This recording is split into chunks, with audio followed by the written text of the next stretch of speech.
Hello and welcome to मध्य मुकाबिल। मैं हूं रबिया खान और मेरे साथ मौजूद है रऊफ क्लासरा। सबसे पहले नजर डालते हैं कुछ अहम खबरों पर। पंजाब में सैलाब की तबाहकारियां जारी। कौमी असम्बली का अहम इजलास। वजीर दिफा ख्वाजा आसिफ खुलकर हुकूमती इदारों की कारकर्दगी पर बोल पड़े। डैम बनाने की मुखालफत करने वाले सियासतदानों को भी आड़े हाथों ले लिया। ZKB कंपनी को भी सियालकोट की बर्बादी का जिम्मेदार करार दे दिया। PTI ने फौज के हवाले से अपना बयानिया तब्दील कर लिया। बैरिस्टर गौहर का फौज को खराज तहसीन। सैयद नवीद कमर ने सैलाब से भी बड़े खतरे से आगाह कर दिया। कौमी असेंबली इजलास की अहम तफसीलात जानेंगे रऊफ क्लासरा की जबानी। इसके अलावा 2 घंटे की बारिश ने शहर इक्तदार को दरिया बना दिया। कई सेक्टर्स पानी में डूब गए। अंडरपासेस पानी से भर गए। Traffic jam. प्लाजों की पार्किंग में भी बारिश का पानी दाखिल। इंतजामिया और CDA एक बार फिर बुरी तरह नाकाम। इस अहम इशू पर भी आज के प्रोग्राम में बात करेंगे। इसके अलावा पंजाब में सैलाब ने तबाही मचा दी। सैकड़ों देहात पानी में डूब गए। भारत ने 8 लाख क्यूसेक का रेला चनाब में आने का पैगाम दे दिया। सतलज में भी मुसलसल इजाफा जारी। सैलाबी सूरत हाल पर गुफ्तगू करने के लिए हमारे साथ मौजूद होंगे मुल्तान से सीनियर सहाफ़ी जमशेद रिजवानी। इनसे बात कर लेते हैं। अस्सलाम वालेकुम जमशेद साहब, thank you so much for joining. आप हमारे साथ हैं।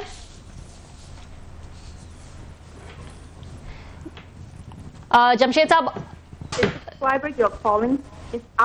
अच्छा, आई थिंक जमशेद साहब से जो है हमारा राब्ता मुनक़ता हो गया है। हम कोशिश करेंगे कि इनसे बात करें। मुल्तान से सीनियर सहाफ़ी जमशेद रिजवानी से हम बात करने की कोशिश करेंगे और इनसे लेटेस्ट सूरत हाल जानने की कोशिश करेंगे। क्लासर साहब, क्योंकि सलाल डैम के सारे गेट्स खोल दिए गए और कहा जा रहा है कि एक बहुत बड़ा रेला जो है वो चनाब में दाखिल होने वाला है और ये वार्निंग जो है वो इंडिया की तरफ से दे दी जा चुकी है। बिल्कुल, बड़े हमें अनफॉर्चुनेट और सैड हमने सीन देखे सेंट्रल पंजाब में, लाहौर, यहाँ पे आपके उसके बाद सियालकोट, नारोवाल, ये तमाम सेंट्रल पंजाब में बड़े बुरे तरीके से लोग बड़े ये पैमाने पे अफेक्ट हुए हैं। इंसानी जाने गई हैं, जानवर और बहुत सारे ह्यूमन ट्रेजिडीज़, वो तो हम देखते रहे क्योंकि ये सेंटर है यहाँ पे और इसके मीडिया हाउसेज हैं। फिर वो रूडा आ गया, फिर अलीम खान साहब की हाउसिंग सोसाइटीज़ आ गई, तो फिर उसके बाद PTI वर्सेस अलीम खान शुरू हो गया, फिर हुकूमत वर्सेस सब शुरू हो गया। सो सबका फोकस उसी पे था, होना भी चाहिए था क्योंकि पानी अभी यहीं पे था, सेंटर पंजाब में था।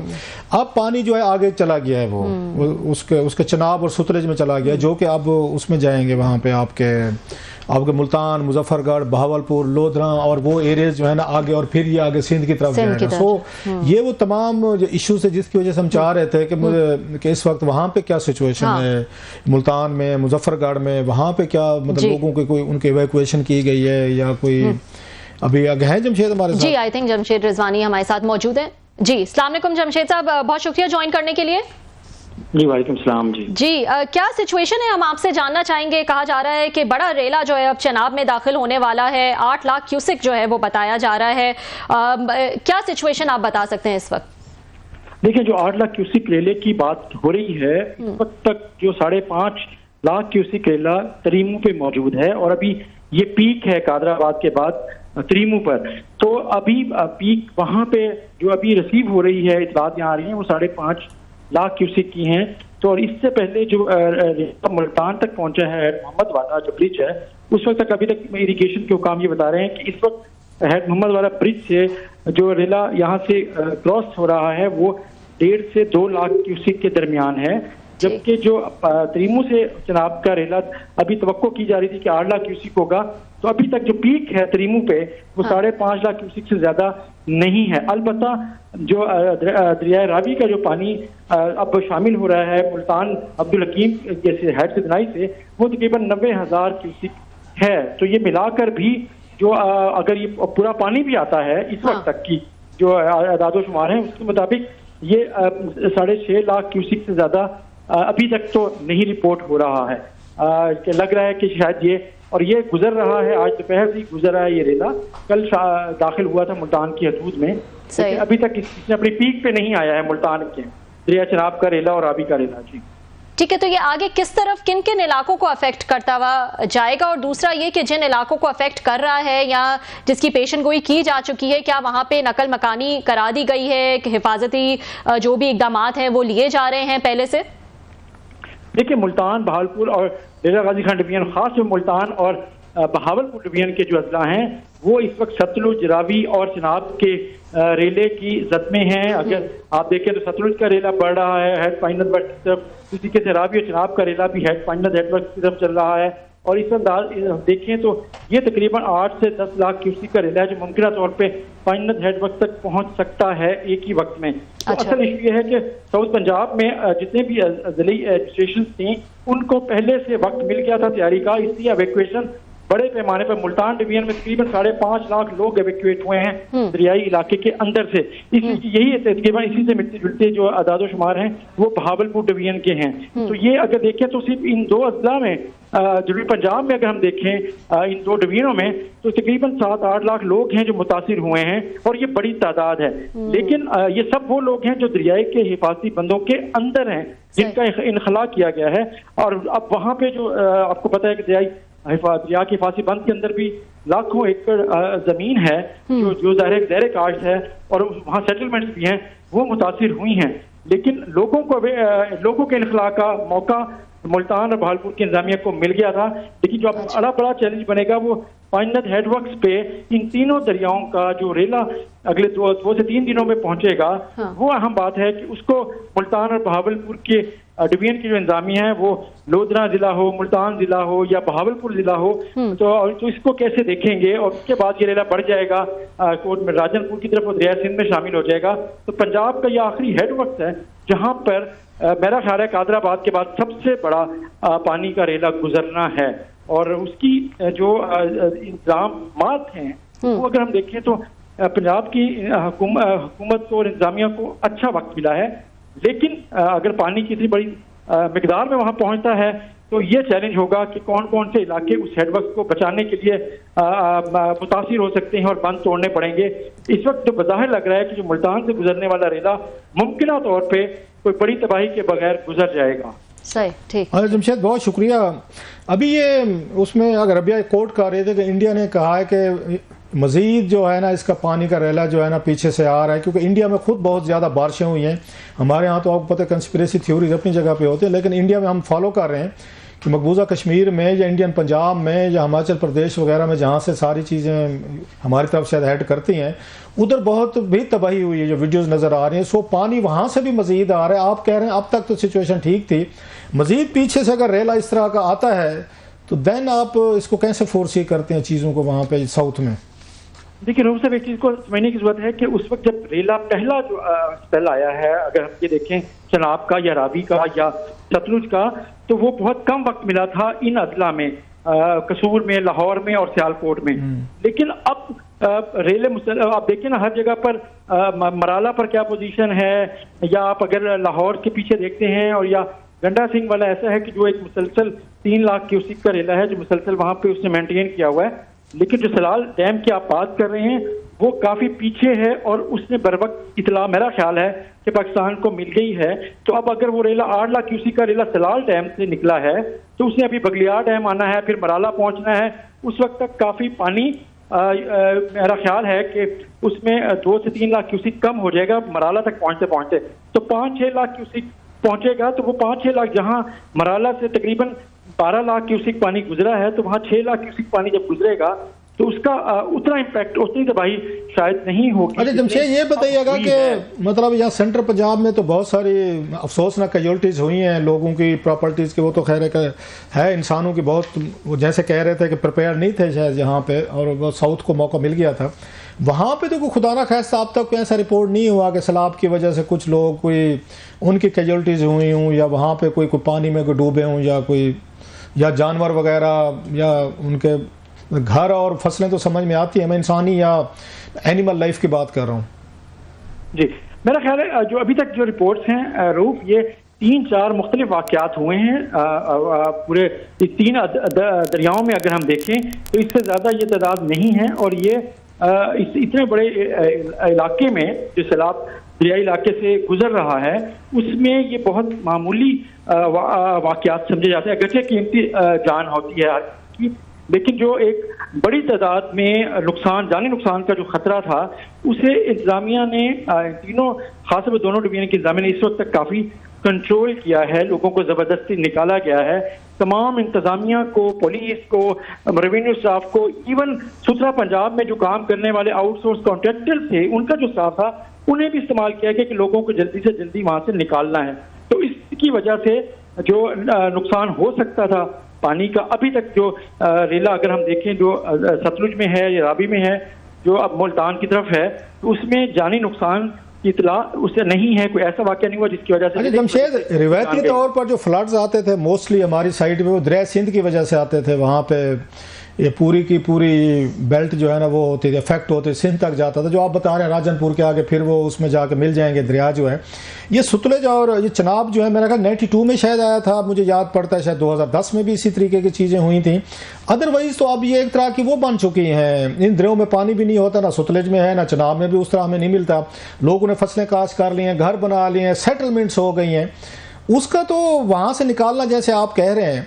तो इन 7-8 लाख लोग बहुत बड़ा नंबर है, इनको रखा कहाँ पे गया है? कोई इनके लिए कैंप्स हैं, खैमे हैं, या बाहर अपने बच्चे, कोई डॉक्टर्स हैं वहाँ पे, कोई खाने पीने का क्या इंतज़ाम है, कोई हेल्थ की क्या, मतलब लोग बाहर निकले हैं ऑफ कोर्स, तो वो इंतजाम क्या है ज़रा वो बताएंगे? कुछ खाने पीने का क्या हो रहा है उनका? मेरा ये तमाम मेरा ख्याल तीनों दरियाओं के जहाँ से गुजर रहे हैं वहाँ पे इंतजामिया के पास, मैंने जैसे कहा कि वक्त पहले मिल गया था, रेजिस्टेंस हुई है लोगों की वहाँ से निकलने के हवाले से। तो लोग, हुकूमत ने पहले उनके इनखला की कोशिश की, लेकिन उसके बाद आपको पता है कि जब दरिया के अंदर लोग रऊफ रहते हैं तो उनका कुछ ना कुछ ताल्लुक और प्रॉपर्टी या उनके पास बंदोबस्त बाहर का भी होता है, हिफाजी बंद के ऊपर या हिफाजी बंद के दूसरी तरफ। तो एक बड़ी तादाद लोग अपने अजीज़ो कारब की तरफ भी गई है, कैंपों में भी एक बड़ी तादाद आप पहुंची है। इस वक्त यकीनन मुल्तान पूरे ज़िले में लोगों की बड़ी तादाद 38 कैंप कायम किए गए हैं, और उसको अगर देखें तो लेकिन इसके बावजूद कोई इस तरह का अभी बड़ा अनरेस्ट नजर नहीं आ रहा, क्योंकि अभी मुल्तान में 2 लाख क्यूसिक पानी है, लोग पहले से बाहर आ चुके हैं, अपने अजीज़ो कारब की तरफ जा चुके हैं, ये कैंपों की तरफ आ चुके हैं, तो अभी अनरेस्ट वो नजर नहीं आ रहा। बाकी 3 लाख लोग अगर डिस्टर्ब हुए हैं तो उनसे से अक्सर को शिकायत और गिला तो होता है, और वो इस दफा भी है और नजर भी आ रहा है। जी ठीक, बहुत शुक्रिया, बहुत बहुत शुक्रिया जमशेद साहब हमें ज्वाइन करने के लिए। हमें ताज़ा अपडेट दे रहे थे कि इस वक्त क्या सूरत हाल है सैलाबी रेले की। एक ब्रेक ले लेते हैं, ब्रेक के बाद बड़ा इंटरेस्टिंग जो है वो इजलास हुआ। मौसमियाती तब्दीली के बदतरीन असरात पूरे मुल्क में देखे जा सकते हैं, और इसमें कहा जा रहा है कि अगले आने वाले सालों में बेतहाशा इजाफा होगा। इस हवाले से कौमी असम्बली का इजलास हुआ, वहाँ क्या क्या बातें हुई और किस किस बात पे डिबेट हुई, उस हवाले से बात करेंगे। और क्लासर साहब क्योंकि वहाँ पे मौजूद थे, उनसे डिटेल्स जानेंगे after this short break. Welcome back नाजरीन। कौमी असम्बली का इजलास था, मौसमियाती तब्दीली जिसने मुल्क को जकड़ा हुआ है, और कहा जा रहा है कि अगले आने वाले सालों में जो है इसमें मजीद इजाफा जो है वो देखा जा सकता है। उस हवाले से हर तरफ जो है वो बहस जारी है। कौमी असम्बली का भी इजलास था, उसमें भी जो है वो तमाम सियासी जमातों के रिप्रेजेंटेटिव जो हैं वो वहाँ पर मौजूद थे, और उन्होंने अपनी अपनी तजावीज़ दी। हमेशा की तरह वज़ीर दिफा ख्वाजा आसिफ ने जो है वो खुलकर बात की, और कोई ना कोई वो बातें करते हैं जिसकी वजह से कॉन्ट्रोवर्सीज जो हैं वो क्रिएट होती हैं। खैर क्लासर साहब जो है वो वहाँ पे मौजूद थे, इन्हीं से डिटेल्स जान लेते हैं कैसा था इजलास और क्या अहम बातें जो हैं। आज 2-3 चीज़ें बड़ी अहम हुई हैं इस्लामाबाद में, देखते हैं इस पर बात करेंगे। क्लाउड बस जिसकी मैं बात कहता रहता था, अल्टीमेट इस्लामाबाद में वो हुआ है। इससे पहले भी मतलब ये मैं नहीं कह रहा नहीं हो रहा था, लेकिन अब ये रेगुलर होंगे। वजूहात में बता चुका हूँ कि आपने पूरी पहाड़ियाँ गंजी कर दी, उन पर घर बसा दिए, आपने भी पत्थर काट दिए, पहाड़ काट दिए, दरख्त काट दिए। जो चीज़ इस मुल्क में ग्रीन नज़र आती है ना, या कहीं पर आपको कोई अच्छी जगह लगती है, आप यहाँ से देखें कि एक अखवान लॉर्ड्स के एक उसने रिश्तेदार ने मारगला पे आपकी शाहला दिता के ऊपर पहाड़ियों पर पे घर बनाया हुआ है। आज का नहीं है, 10-12 साल से है। ये सीटियाँ वगैरह जो जाते हैं लोगों को रेडियाँ उखाड़ो, फलाना करो, ये करो, ये बंद कर दो, इसको बंद कर दो। एक यहाँ पे कैफे वाले जो थे उनके वो किए उन्होंने कि बाहर नहीं बैठ सकते। ठीक करते हैं, रेगुलेशन पे हम इनके साथ हैं, ये करना चाहिए।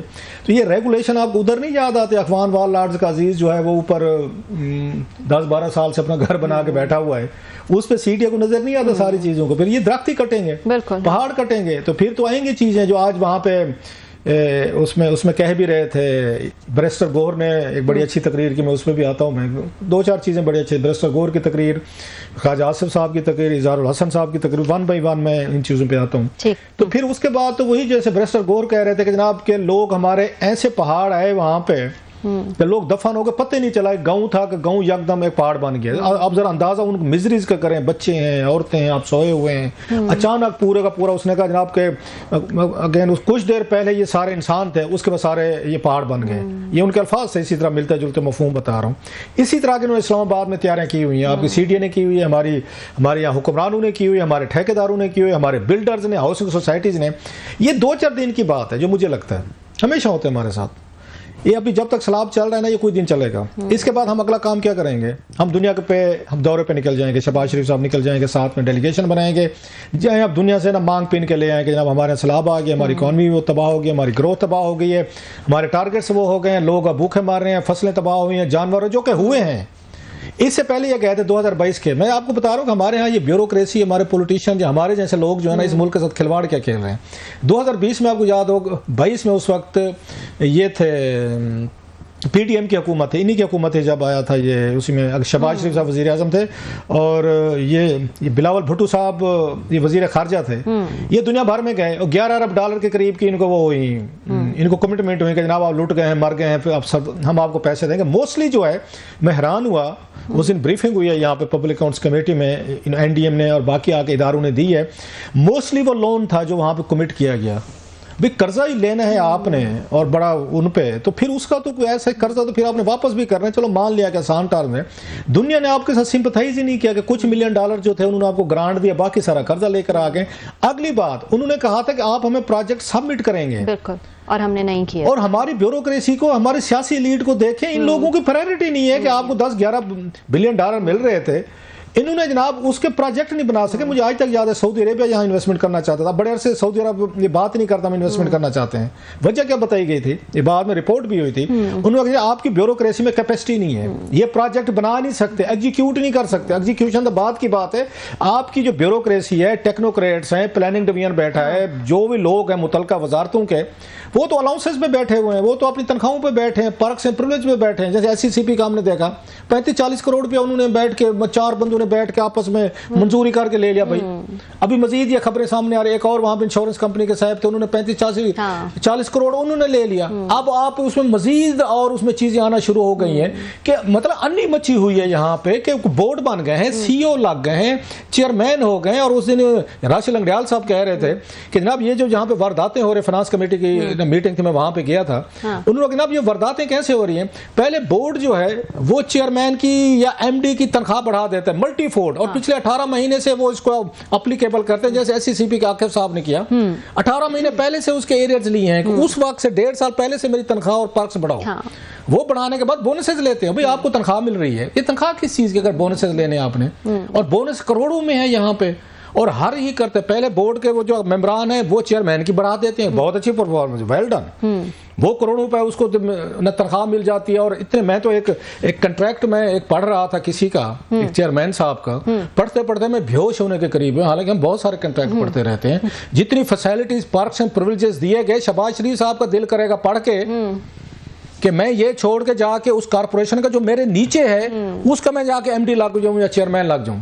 फिर क्या करते हैं, जब बोर्ड वाले हैं वो चेयरमैन को दे चुके हैं, तब चेयरमैन की बारी है कि मतलब यू स्क्रैच माई बैक है, स्क्रैच योर बैक, बोर्ड वालों को नवाजें। अब वो उनको नवाजता है, फिर उनको टिकटें हैं तो उनके अलाउंसेज हैं, तो 5 स्टार होटल्स हैं, फिर डॉलरों में भी आजकल मिल रहे हैं जनाब उनको, बाज कंपनियां जो हैं आपकी डॉलरों में भी दे रहे हैं। सो लूट मची हुई है यहाँ पे। वो इंश्योरेंस वाला याद है हमें, वो तो जाते जाते वो जा रहे थे, वो किसी और कंपनी में जा रहे थे, वो अपने ऊपर मेहरबानी करते। और भी बहुत सारे, ये प्राइम मिनिस्टर हाउस का एक आ रहा है, बड़े सीनियर अफसर का, स्पेशल एक सेक्रेटरी थे जो पहले वहां पे उसी ही उसमें ये कंपनी के CEO थे, CEO थे 3-4 साल, उन्होंने भी वहां पे जनाब अपने बोनसेस लिए, बड़ी तगड़ी उसमें उन्होंने ले। कराची के हैं वो भी वहां पे जाते थे, वीकेंड पे जाते थे वहां पे, वो एक अलहदा कहानी आएगी, उस पे काम कर रहे हैं, शेयर करेंगे आपके साथ। बल्कि सोहेल भट्टी साहब ने प्रोग्राम में कुछ चीजें उठाई हुई थी, उस पे पूरे के पूरे हमारे DMG अफसरान इकट्ठे हो गए, हमारे DMG वाले को कुछ नहीं कहना, सारे इकट्ठे हो गए, उन पे बात नहीं होनी चाहिए, उस पर जिक्र ना करें। दूसरी तरफ देखें फ्लड कमीशन ऑफ पाकिस्तान, मैं अभी मतलब कौमी असम्बली की तरफ आना है, मैंने आपने मुझे किसी और साइड पे लगा दिया।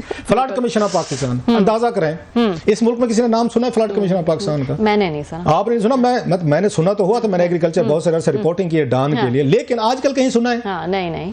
जनाब अली वो आजकल सैलाब आया हुआ है, लोग रुल गए हैं, फिर गए हैं, कहीं पे कोई बंदा बता दे कि आपने कोई यहाँ फ्लड कमीशन ऑफ पाकिस्तान का नाम सुना हो, किसी टीवी पे आए हों, किसी को प्रेस रिलीज जारी किया हो, कोई वेबसाइट पे इंफॉर्मेशन दे दिया हो, किसी को उन्होंने मैसेज कर दिया हो, कोई उन्होंने बैनर बना दिया हो, कोई ट्वीट कर दिया हो, कोई फेसबुक पे कहीं पे हो, तो इनका तो मैंने एक कोशिश की, ना इनका फेसबुक पेज है ना इनका जनाब इनका ट्विटर अकाउंट है। आज के दौर में जब आपको फ्लड कमीशन ऑफ पाकिस्तान, उसका ट्विटर अकाउंट ही नहीं है। आपके प्राइम मिनिस्टर ऑफ पाकिस्तान का है, इमरान खान साहब का, सबका है, तो वो आराम से कोने में चुप करके बैठे हुए, आजाशियां हुई हैं, पैसे मिल रहे हैं, तनख्वाहें आ रही हैं, बोनसेस आ रहे हैं, गाड़ियां हैं, अलाउंसेस हैं, बाहर से पैसा भी आ रहा है कि फ्लड के नाम पे पाकिस्तान को मिलता है। 550 अरब रुपया खर्च कर चुका है आपका फ्लड कमीशन ऑफ पाकिस्तान, और कहीं जिक्र ही नहीं है। अत्तर हमीद साहब जो है, अच्छा मैं समझो कि ब्यूरोक्रेट होंगे, पता चला इंजीनियर हैं। अच्छा हम इसके खिलाफ थे कि ऐसी पोस्टों पे आपको इनको नहीं लगाना चाहिए, मतलब आपको अब सरकारी अफसरान को टेक्निकल सीटें, टेक्नोक्रेट पढ़े लिखे इंजीनियर लगे, वो इंजीनियर सब गायब हैं, उनके लिए इश्तिहार गुमशदगी आपको देना पड़ेगा।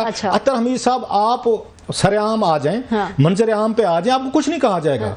अच्छा ये 2-3 दिन से हमने रोला डाला हुआ है, वजीर आजम को टैग करके किया, वजीर आजम के पास भी टाइम नहीं है कि पूछ रहे अत्तर हमीद साहब आप किधर हैं। उनके दफ्तर है, एक वजीर आजम पाकिस्तान का ऑफिस है वहां पे बड़ा, उन्होंने भी नहीं उनको तकलीफ दी अत्तर हमीद साहब को, भाई साहब आप किधर है, 550 बिलियन रुपीज आपका कहां पे लगा था। ये ब्यूरोक्रेटिक स्टाइल बता रहा हूं, ये प्रोजेक्ट ये नहीं बना सकते, पैसे लेने जाते हैं, कर्जे लेकर वापस आ जाते हैं। अच्छा ले भी हैं, उनके लिए भी मेहनत नहीं करते कि काम कर लें, इतने पैसे 550 बिलियन लगाने के बाद भी हमें नहीं पता चलता अत्तर हमीद और उनके मेंबर और स्टाफ किधर है।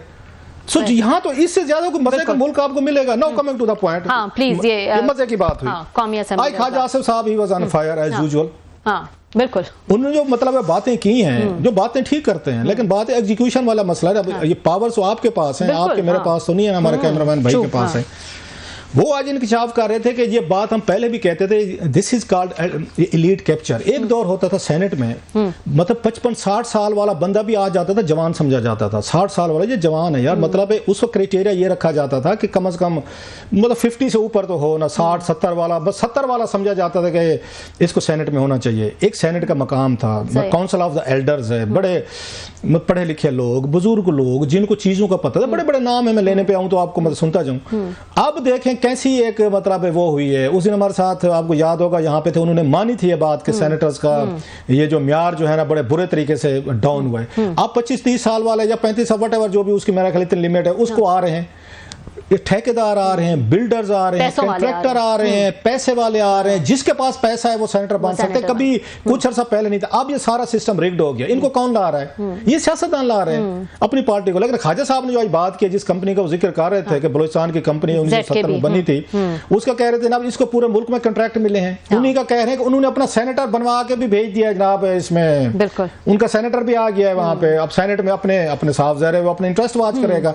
अब जितने ठेकेदार आ रहे हैं, लोग आ रहे हैं, वो मिनिस्ट्रीज की स्टैंडिंग कमेटी लेते हैं जो उनके अपने बिजनेस से रिलेटेड हैं। बाज को चेयरमैन, सबसे ज्यादा लड़ाई फड्डे पते क्या होते हैं? वजारत दाखिला पे होते हैं कि वजारत दाखिला में दें, क्योंकि उस पर आपकी पूरी की पूरी आपकी पुलिस आती है, एस्टेब्लिशमेंट आती है, एजेंसीज आती हैं, क्लाउट है, थाना कचहरी है, फिर पेट्रोलियम की आती है, फिर आपकी NHA की आती है, फिर कम्युनिकेशन आती है, फिर प्लानिंग आती है, फिर आपकी एनर्जी आती है, फिर आपके जनाब इसी तरह की चीजें जहाँ पे कंट्रैक्ट है, माल है, पैसा है, सारी चीजों का। जिन लोगों ने कंट्रैक्ट लेने, ठेक मैं सबकी नहीं बात कर रहा, मैं मतलब मेजॉरिटी की बात कर रहा हूँ। वही उन्हीं जगहों पर बैठे हैं, वो उस वक्त वो ब्यूरोक्रेसी से लड़ भी रहे होते हैं। बाद में ब्यूरोक्रेट कह देते, वजीर कह देते कि भाई साहब आपको इसलिए आप लड़ रहे हैं, आपको कॉन्ट्रैक्ट नहीं दिया। ये लड़ाई भी हमने देखी है वहां पे, many times it happened. So senate of Pakistan जो है क्लाउड का आपका तरीका बन गया, जो कि अदरवाइज एक एल्डर्स की थी।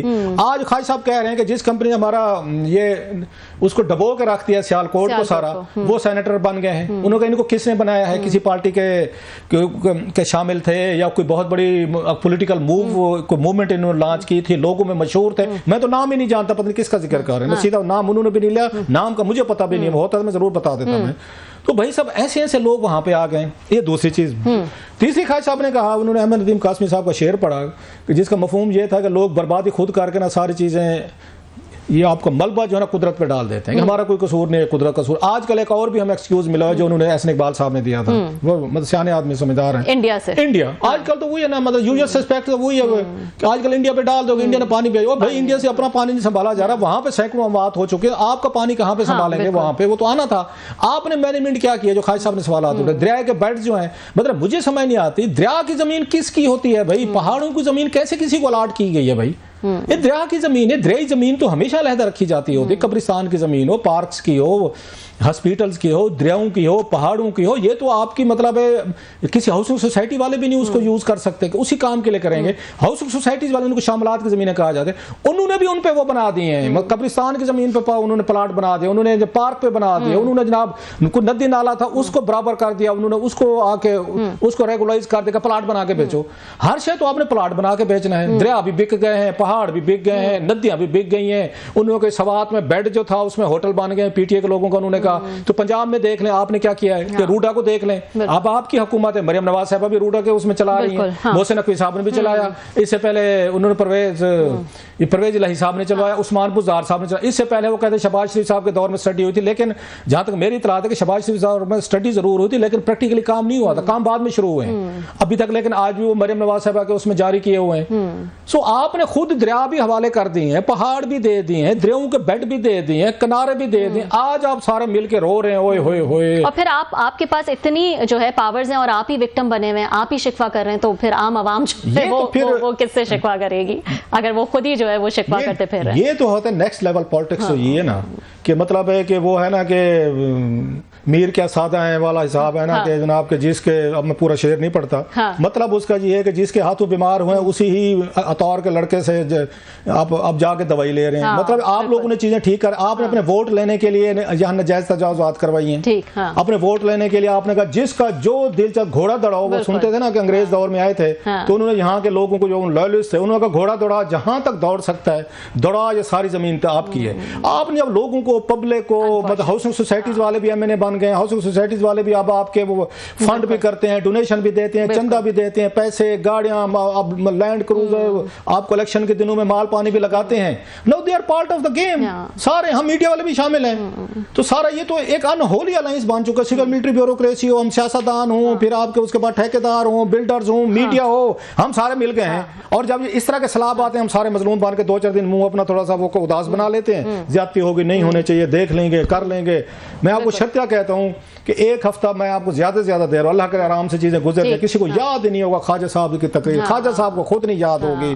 बातें तो अच्छी कर लेते हैं ख्वाजा साहब, लेकिन थोड़ा सा जो है वो खौफ ही आता है, वो गुस्से भी, उन बातों के भी वजह गुस्से की है। बहुत लोग कहते हैं कि उनका वो जो एक थे इकबाल संघेड़ा साहब पकड़े गए थे, ना पकड़े जाते तो खैर शायद कोई ख्वाजा साहब भी गुस्सा ना करते। मेरा तो इससे दिल करता है कि हर एक बड़े बड़े एक अच्छे स्पीकर का वो जो अपोजिशन में है या हुकूमत में, उसका इस तरह का एक आध इकबाल संघेड़ा पकड़ा जाए ताकि उसको गुस्सा है और वो हमें आके चीजें बताए। पीछे कोई ना कोई कहानी जरूर होती है। एक इकबाल संघेड़ा हर एक के पास है, बस उसको पकड़ने की जरूरत है ताकि ख्वाजा साहब की तरह वो थोड़ा सा वो फट पड़े, ट्रिगर करे। But even then I will appreciate Khawaja साहब के चुप रहने की बजाय, मैं चुप रहने की बजाय उन्होंने इस पे एजिटेट किया और कर रहे हैं वो। बिल्कुल बिल्कुल। इसी पॉइंट पे नाज़रीन एक ब्रेक ले लेते हैं। एक बड़ी इंटरेस्टिंग स्टेटमेंट जो है वो अली अमीन गंडापुर साहब ने दी है कालाबाग डैम के हवाले से, उस पर बात करेंगे आफ्टर दिस शॉर्ट ब्रेक।